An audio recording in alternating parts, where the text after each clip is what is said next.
At first, this video is going to seem like a fairly ordinary story about an extremely unlucky house fire. But as you keep on watching and hearing more details about what happened and the context surrounding everything, you'll soon begin to realize that this story is anything but ordinary. And by the end of this video, you'll understand why this case is often considered as one of the most intriguing and unsettling disappearance cases in history.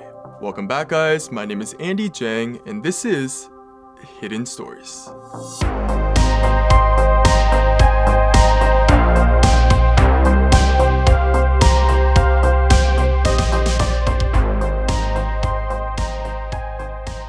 On the night of Christmas Eve, 1945, a couple named George and Jenny Sauter were asleep, along with their 9 children at their home in Fayetteville, West Virginia, when at around 1 a.m., a fire suddenly started in one of the rooms in their house. When Jenny woke up to the heavy and thick smell of smoke in the air, she quickly ran downstairs to investigate and was horrified to find that most of their house was now completely engulfed in flames. Realizing that the fire was already way too large and was spreading way too fast to be put out, Jenny immediately sprinted back up the stairs, yelling for everyone to wake up and to get outside as fast as they could. When her husband George realized what was going on, he leapt out of bed and began quickly waking up the 4 of their kids who were sleeping on the same floor as them. Luckily, since the fire hadn't reached their rooms yet, these kids were all safe and mostly uninjured. But when George and Jenny then went to go wake up their last 5 kids who were sleeping upstairs in the attic, they were shocked to realize that the entire staircase leading up to the attic was now on fire, preventing them from going upstairs. By this point, the couple was panicking, frantically screaming for their children, but to their horror, they heard no response. As they began desperately trying to find a way to reach their children, the excruciating heat of the fire burned their skin and faces,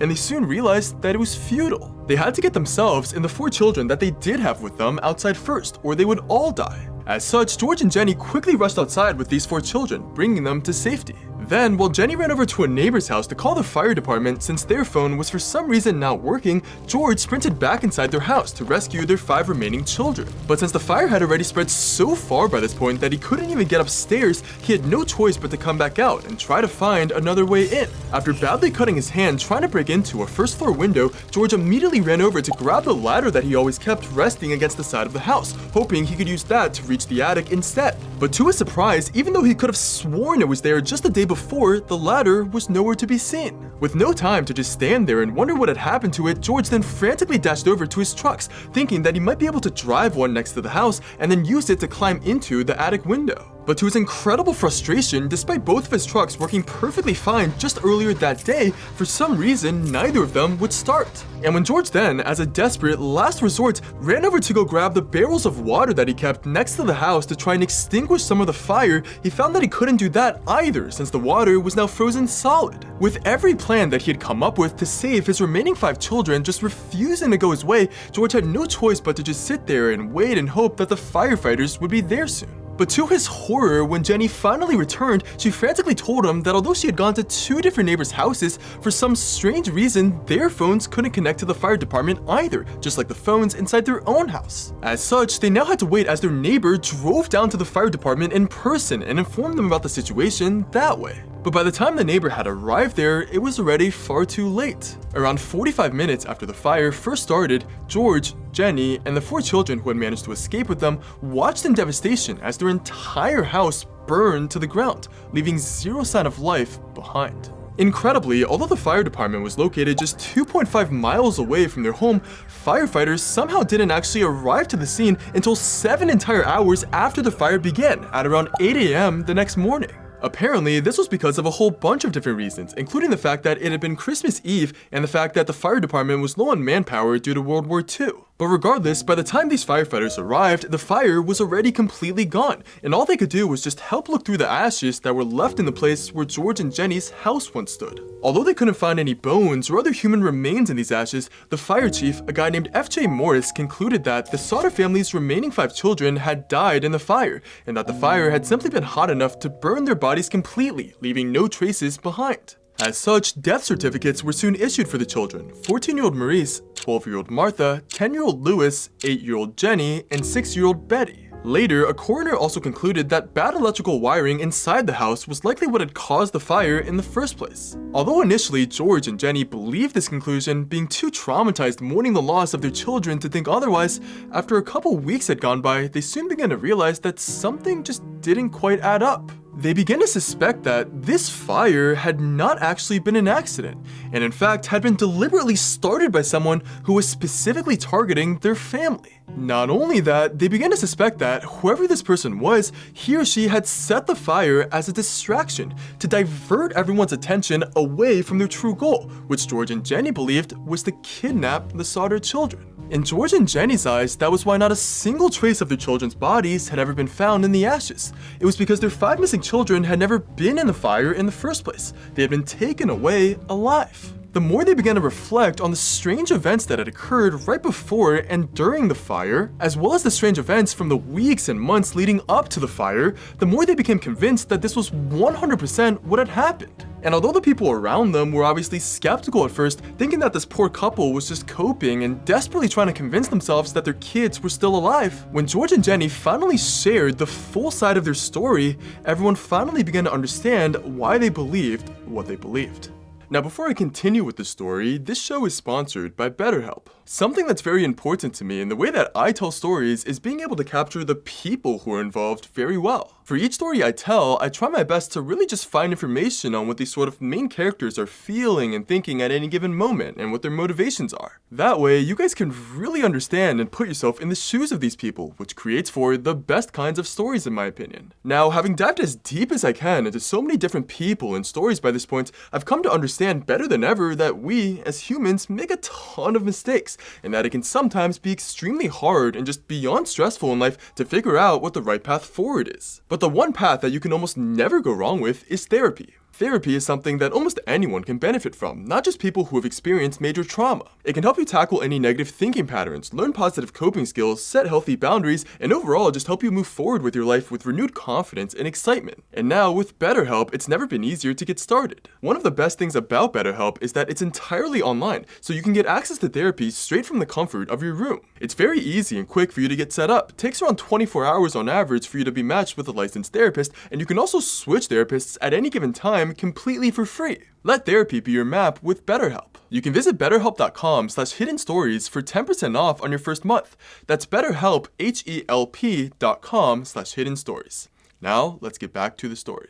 In October 1945, a couple months before the night of the fire, George and Jenny were at home when they suddenly received a visit from a life insurance salesman. Although the salesman had seemed fairly polite at first, when George told him that they weren't interested in buying anything, the guy suddenly became furious and yelled at him, quote, "Your house will go up in smoke, and your children are going to be destroyed for all the dirty remarks you have been making about Mussolini." Now for context, although George lived in the US at the time, he was born and raised in Italy, where Mussolini was dictator. However, since George hated Mussolini, when he immigrated to the US and started a family with Jenny, he would often express his deeply negative opinions about the Italian leader to their neighbors. And since George and Jenny lived in an area with an especially large Italian immigrant population, many of these neighbors who greatly admired Mussolini came to greatly dislike George. In the eyes of George and Jenny, that life insurance salesman had clearly been one of the locals that he had angered. But although it was a very frightening experience, they didn't take the salesman's threats too seriously. It seemed like he had just been venting his anger and wasn't intent on actually doing anything. When a few months went by without them hearing from the salesman again, George and Jenny had pretty much forgotten about the encounter entirely.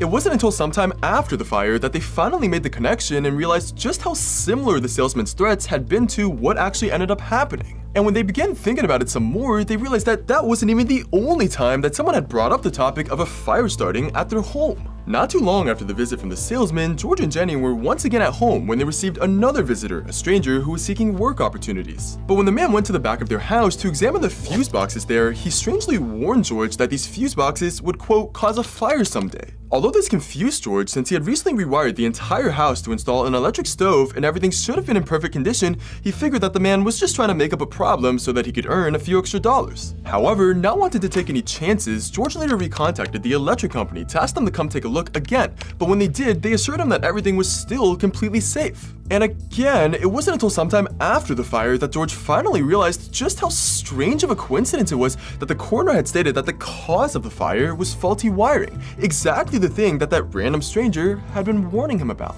After the night of the fire, George and Jenny's older sons also remembered noticing a suspicious-looking car parked along the main highway through town in the weeks right before the fire, with the people inside closely watching the younger Sauter children as they were returning home from school. However, although this suspicious car and the two fire-related visits to their home were already very disturbing and extremely convincing that things really weren't as simple as they had seemed, perhaps the most convincing reasons for why George and Jenny were so certain that this hadn't just been an ordinary fire were the eerily strange things that had happened on the very night of the fire itself, both before and during the fire. Since George and Jenny's oldest daughter, Marion, decided to give her 5 youngest siblings their Christmas presents earlier that year, that night, these 5 siblings eagerly asked their mom, Jenny, whether they could stay up a bit later to play with their new toys. Since it was Christmas, Jenny agreed, but she made the children promise that they would remember to put the cows in, feed the chickens, and also turn all the lights off and lock the front door before they went to sleep.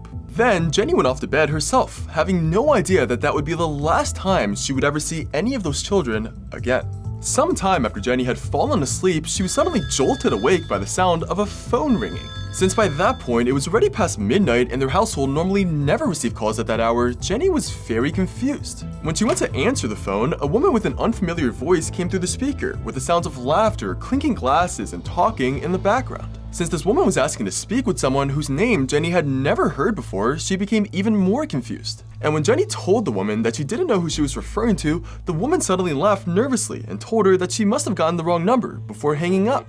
But right as Jenny was about to go back to sleep, she suddenly saw some light peering out from beneath the door to her bedroom. When she opened the door and went downstairs to go tell her 5 younger kids that it was way too late and that they needed to go to bed immediately, she was surprised to see that none of them were actually anywhere to be seen and that the house was dead quiet. To her annoyance and frustration, Jenny realized that the kids had probably gone upstairs to the attic to sleep already, but had just forgotten to turn off the lights and lock the front door like she had told them to. As such, not wanting to have to wake them up again, she just quietly shut off all the lights and locked the front door herself. Then she went back upstairs to sleep again. But right as Jenny was about to drift off, she was suddenly jolted awake yet again, this time by a loud noise ringing out from above her. It kinda sounded like some sort of rock had hit the roof and was rolling down the side of it. However, since the sound disappeared very quickly and didn't start up again, Jenny figured that it was nothing and just went back to bed. Very shortly after that though, the fire somehow started and she was jolted awake a 3rd time by the smell of smoke.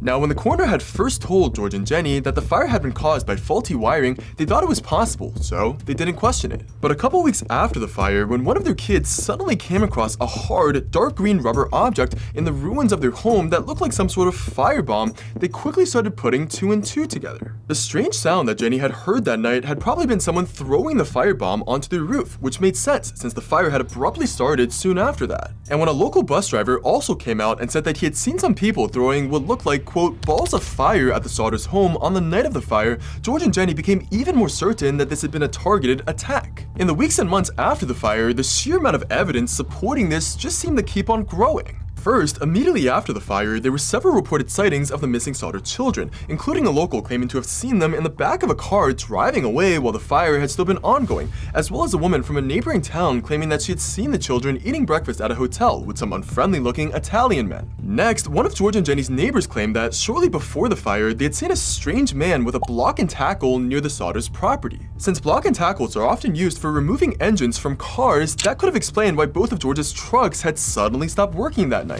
Then, a telephone repairman who was hired to fix the burnt phone lines under their home told George and Jenny that these phone lines actually hadn't been burnt, they had been cut by someone. That was why neither their phones nor their neighbors' phones had been able to call the fire department that night. And then after that, George's ladder, the one that had been missing from the side of the house, was discovered at the bottom of a hill around 75 feet away. Since George hadn't been there recently, it became clear that someone had intentionally misplaced it to make sure that George couldn't use it during the fire. With all this mounting evidence, George and Jenny soon began trying to find someone to help them investigate the kidnapping of their children. With so many strange coincidences and unexplained events relating to the fire, no one could say that something wasn't fishy. Jenny had even gone out of her way to burn small piles of animal bones and to talk to the employees at the local crematorium to prove that there was pretty much zero chance that such a short house fire could have completely burned her children's bodies to nothing. Not to mention, not a single person at the scene of the fire had ever reported smelling burning flesh. But when George and Jenny sent a letter about their case to the FBI, they were told that although federal agents would like to help out with the investigation, they needed permission from the local authorities to do so, and the Fayetteville police and fire departments had for some reason refused to give that permission. Despite just how suspicious that was, George and Jenny couldn't really do anything about it, so they had no choice but to try to find someone locally.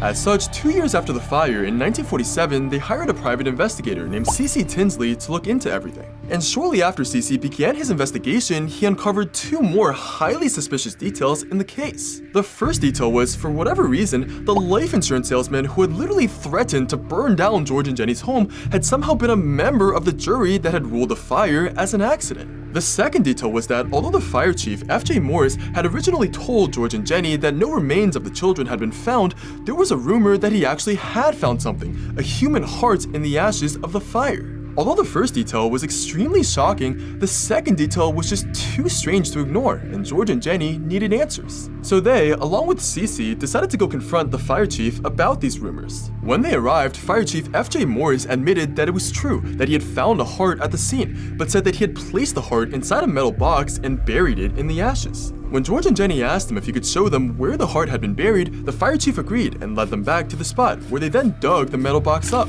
Inside the metal box was indeed an object that looked like a heart. But when George, Jenny, and Cece took the object to the local funeral director, they were told that it wasn't a heart after all, but just some beef liver. When confronted about this, the fire chief sheepishly admitted that he had actually intentionally placed the beef liver at the scene. Since he had seen just how distressed George and Jenny had been over not finding any trace of their children, he had apparently hoped that they would find the beef liver and think that it was a heart and receive closure from it. But that just didn't help George and Jenny at all in finding out who had started this fire and where their children were. And since the lead on the life insurance salesman also soon went cold, they were back at square one.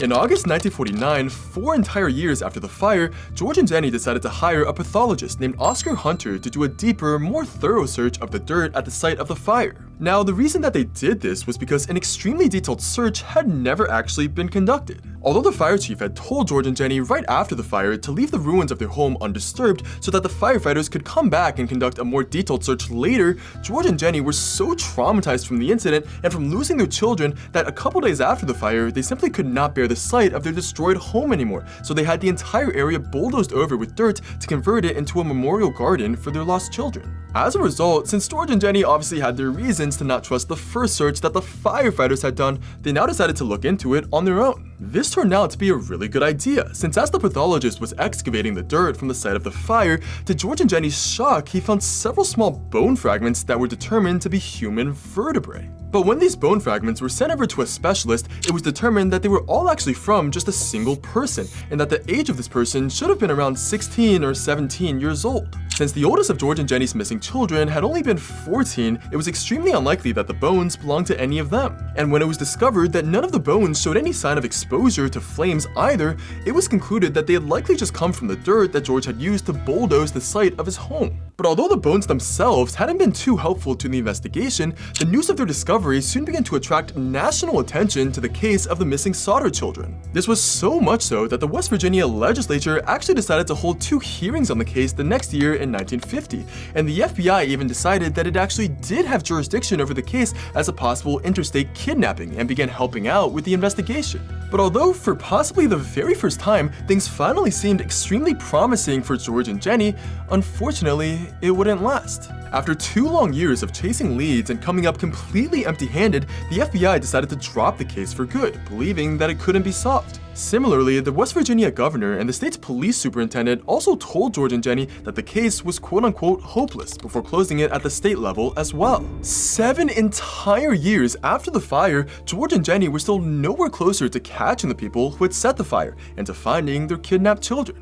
It must have been an unbelievably demoralizing and depressing feeling, but still, despite everything, the couple refused to give up hope. They began putting up printed flyers with pictures of their children all around town and the neighboring areas, offering a $5,000 reward, around $58,000 today, for any information that could lead to the case being solved. When that didn't draw enough attention, they decided to put up a giant billboard near their house with the same information on it, and they even later decided to double the reward offer. Soon, dozens of leads and reported sightings of the missing Sauter children began coming in. A woman from Missouri claimed that Martha Sauter was being held in a religious community there. A man from Texas claimed to have overheard 2 people at a bar talking about a fire they had set a couple years back on Christmas Eve in West Virginia. Another woman from Texas claimed that she knew Louis Sauter and that he had accidentally revealed his identity to her one one night after having too much to drink. But despite George personally visiting all of these people to investigate these leads, none of them proved to be significant. The closest that they got to actually potentially uncovering something was with the woman who claimed to know Louis Sauter. When George went to talk to the man who was supposed to be Louis, the guy denied everything. But for the rest of his life, George always suspected that the guy had been lying to save George and his family from any potential harm. It wasn't until 1968, 23 years after the fire and 16 years after they had put up their billboard, that the first genuinely credible tip finally came in. When George was checking the mail that day, he found a letter addressed to Jenny with no return address. However, inside the letter was a photo of a man in his mid-20s who strongly resembled an older version of their missing son, Louis Sauter. The man had the same dark brown eyes, dark curly hair, strong straight nose, and upward tilting left eyebrow. And if that wasn't already convincing enough, on the back of the photo was a handwritten note that read, quote, "Louis Sauter, I love brother Frankie, Lil Boys, A90132 or 35. Convinced that this had to be their missing son and that this proved their children were still alive, George and Jenny immediately hired a private detective to go to Central City, Kentucky, the place where the letter had been postmarked, to investigate. However, to their incredible shock, this detective was never heard from again. Shortly afterwards, in 1969, George Sauter passed away at the age of 74. Although Jenny and the rest of her children tried their best to continue searching for answers in the years after his death, in the end, they were unable to uncover anything new. In 1989, Jenny Sauter passed away as well. After her death, the warren, an old billboard near their old home, was finally taken down, 40 entire years after it had been first put up. Having promised Jenny that they wouldn't let the story die, the remaining Sauter children kept on investigating leads and sharing details on the case on the newly established internet. Since their dad George had never actually revealed to them why he had left Italy, these Sauter children began to suspect that he may have been involved in some shady business there, which caused them to become a target of the Italian mafia. But regardless, with no concrete evidence to support anything, at the end of the day, just like their parents, they had no idea what really happened on that fateful night. The last remaining member of the Sauter family passed away in 2021, and this mystery will, unfortunately, likely never be solved.